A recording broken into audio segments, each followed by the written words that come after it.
Jacques Cartier. Je vous remercie, Monsieur le Président. Alors, plus ça change, plus c'est pareil. On a un nouveau projet de loi d'exécution du budget et, surprise, on a un nouveau projet de loi Omnibus. 150 pages qui modifient des dizaines de lois, la plupart qui n'ont rien à voir avec le budget.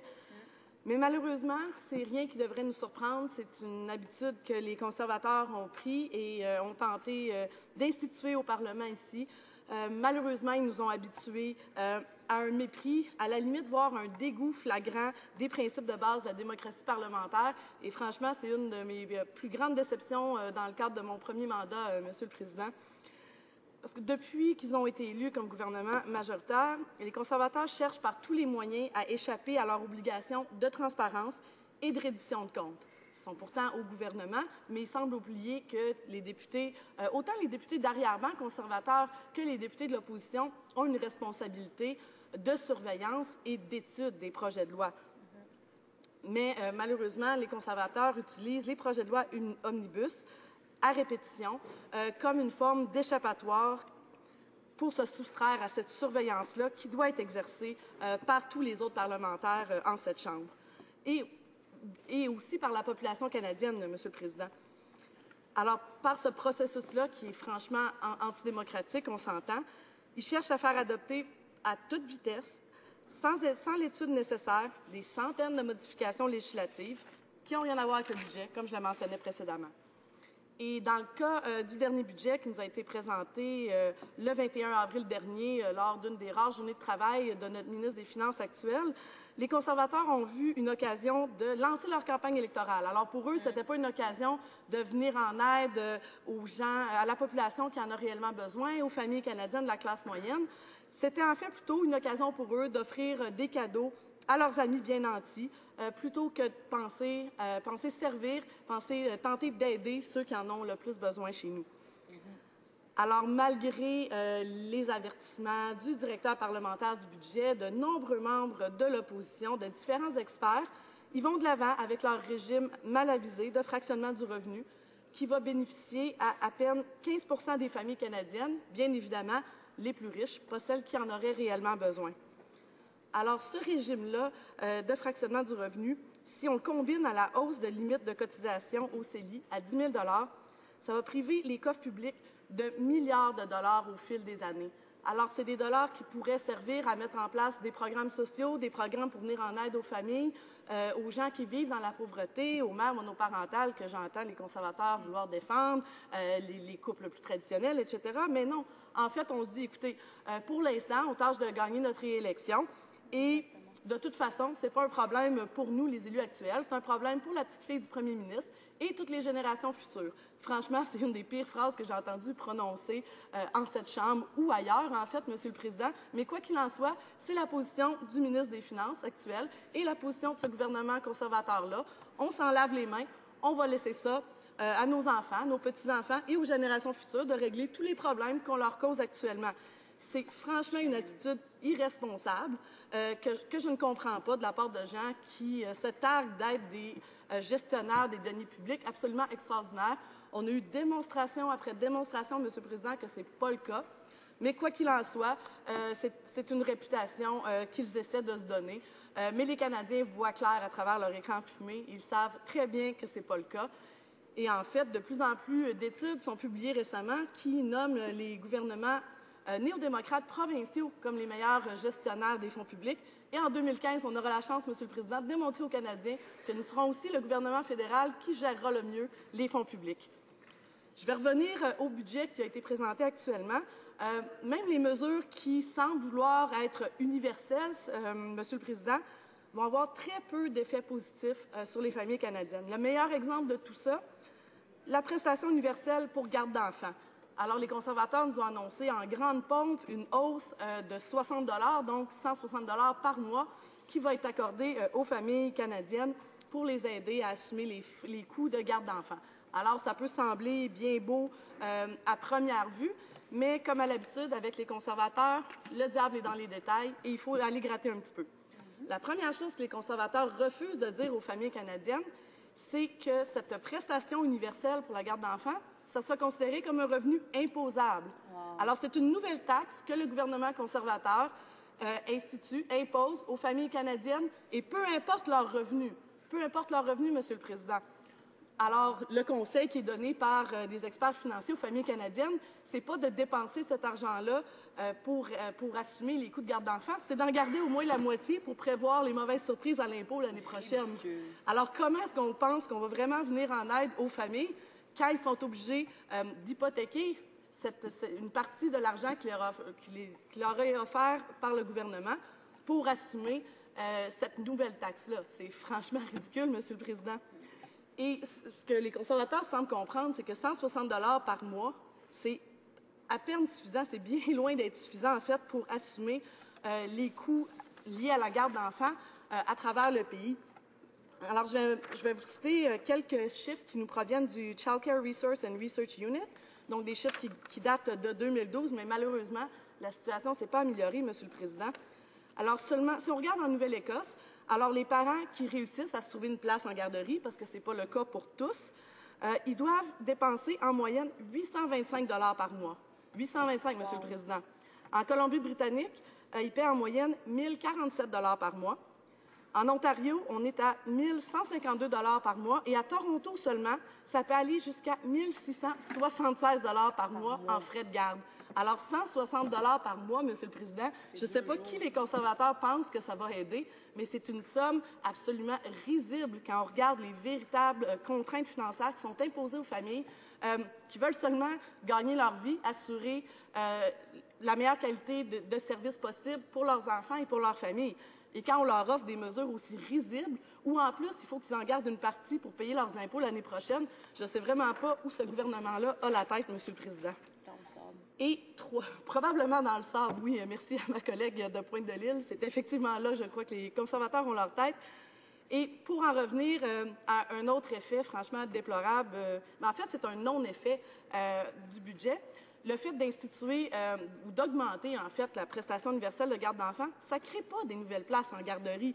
Alors, pour les parents qui ont déjà eu la chance de pouvoir placer leur enfant dans une garderie ou chez des services de garde privés, peu importe, alors tant mieux, ils ont peut-être un peu une aide minime, mais pour tous les autres parents qui se retrouvent dans une situation problématique où il n'y a pas de place où ils peuvent aller déposer leur enfant lorsqu'eux vont travailler, ce n'est pas adressé, cette situation-là, par le plan des conservateurs.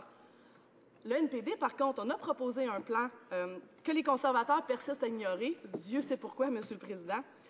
Alors, en plus de la prestation universelle de garde d'enfants, parce que contrairement à la propagande conservatrice, le NPD ne veut pas éliminer cette prestation-là, bien au contraire.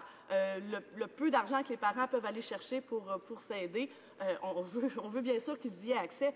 Mais au-delà de ça, le NPD, on a un plan pour créer des places en garderie à 15 $ par jour. Alors ici, on offre un véritable choix aux parents qui peuvent décider, en plus de bénéficier de la prestation universelle de garde d'enfants, d'aussi avoir accès à des places en garderie abordables. Alors, au Québec, c'est un programme qui existe déjà. Grâce au programme du NPD, ils pourraient bonifier le programme déjà existant à partir de fonds fédéraux. Mais les impacts ont été extraordinaires, Monsieur le Président. Je vais citer ici Mme Anne Decter, qui est porte-parole pour l'organisme YWCA. Alors, et je cite, « Au Québec, entre 1996, année où les garderies à faible tarif sont devenues une politique sociale, et 2008, 69 700 mères sont entrées sur le marché du travail. Wow. Le nombre de mères monoparentales bénéficiaires de l'aide sociale a diminué de plus de la moitié. Wow. Le taux de pauvreté relative des familles monoparentales dirigées par des femmes est passé de 36 à 22 % et le PIB a augmenté, Monsieur le Président, de 5,1 milliards $. Alors, c'est des effets concrets, réels, qui sont bénéfiques pour l'ensemble de la population, pas seulement pour les familles. Alors, c'est des mesures comme ça qu'on veut voir dans le budget. On est quand même content que les conservateurs aient fini par voir la lumière au fil des années et aient décidé de mettre en place un crédit d'impôt pour aider nos petites et moyennes entreprises. C'était une idée du NPD. Enfin, ils ont vu la lumière. Merci, Monsieur le Président.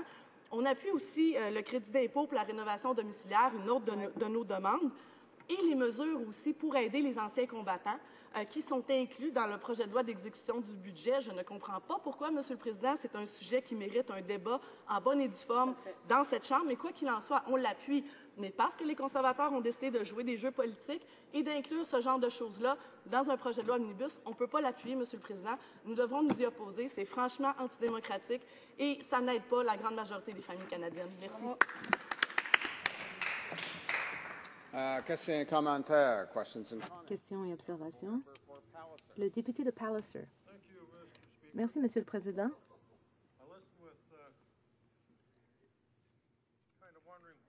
Je me demandais où voulait en venir la députée. Elle a cité le ministre, qui n'est pas vraiment une citation, parce que si on regarde à la page 12 du document, il est indiqué que réduire le fardeau fiscal du Canada consiste à faire en sorte que ce ne serait pas juste de hausser les impôts et les taxes pour nos enfants et nos petits-enfants. Donc, Monsieur le Président, je crois que c'est différent par rapport à ce qu'elle a cité à la page 12 du livre en anglais. Je crois que c'est important de corriger le tir. Le ministre n'a pas dit que ce serait la faute des enfants. Il a dit que ce serait injuste, qu'il ne faut pas le faire. Voilà la vérité, Monsieur le Président. Jacques Cartier. Merci, Monsieur le Président. Alors, je pense que le député d'en face ne regarde pas les mêmes canaux de nouvelles que la grande majorité de la population canadienne, ni ne lit pas les mêmes journaux, parce que tout le monde a vu le ministre des Finances prononcer cette phrase suite à une question qui lui a été posée sur l'impact qu'aura la hausse du taux de cotisation au CELI à 10 000 $. Alors, je ne sais pas où il se trouvait à ce moment-là. La question a été amenée en Chambre à plusieurs reprises et tout le monde... toute la population canadienne est au courant. Alors, j'ai peut-être que le député d'en face était un peu confus parce que je lui ai présenté beaucoup de faits basés sur la science et tout. Et je sais que c'est pas leur fort de l'autre côté. Ça devient un peu difficile à suivre. Mais je pense qu'il devrait aller revoir les vidéos disponibles lors du dépôt du budget parce que c'est effectivement une phrase qui a été prononcée par le ministre des Finances et qui a été décriée à travers le pays, Monsieur le Président. Questions and comments. The honourable member. Questions et observations, l'honorable député de Malpec. Merci, Monsieur le Président. Je remercie mon honorable collègue de son discours. Elle nous a répété ce qu'elle avait à nous dire sur les générations futures. Il y a deux façons de traiter les générations futures, soit avec de l'endettement, soit en étant incapable de permettre au gouvernement de fournir les services et les programmes dont les citoyens ont besoin. Et ce gouvernement aime bien se vanter de sa saine gestion budgétaire. Mais nous savons très bien que c'est un budget de fiction, un équilibre budgétaire de fiction, parce qu'on sait que le gouvernement a vendu des biens du gouvernement fédéral partout dans le monde. On s'est servi du fonds d'assurance emploi pour équilibrer les livres comptables et ce n'est là que quelques mesures qu'ils ont prises pour équilibrer le budget. À la lumière de la façon dont le gouvernement gère ses finances, voit-elle que cela donnera aux générations futures, pense-t-elle que ça donnera aux générations futures la capacité d'avoir accès à des programmes de qualité? Je vous remercie, Monsieur le Président. Je remercie mon collègue pour cette question. Je pense que c'est une des rares fois en cette Chambre où autant le NPD que le Parti libéral va s'entendre sur le fait que personne ne se leurre au pays sur l'idée que les conservateurs sont des bons gestionnaires des fonds publics. Je pense que les gens ont eu démonstration après démonstration que ce n'est pas le cas. Il n'y a plus personne qui croit vraiment cette propagande-là de la part du gouvernement. Et ce qui est malheureux, ce qu'on a pu constater, comme je l'ai mentionné dans mon discours, autant le directeur parlementaire du budget que différents experts du secteur financier ont décrié les mauvaises décisions du gouvernement conservateur, que ce soit au niveau du fractionnement du revenu ou encore de la hausse de cotisation au CELI à 10 000 $. Alors, c'est des milliards de dollars qui vont s'échapper des coffres publics simplement pour tenter de faire réélire le gouvernement conservateur et garder un petit peu plus d'argent dans la poche de leurs amis bien nantis. Au NPD, on a une vision différente. On veut s'assurer d'une égalité des chances, alors que les gens qui vivent dans des moins bonnes conditions aient quand même accès à des services et accès à de l'aide de l'État pour pouvoir eux aussi se réaliser dans notre société. Et ça s'applique autant pour aujourd'hui que pour les générations futures. Malheureusement, ce n'est pas une vision qui est partagée par le gouvernement conservateur.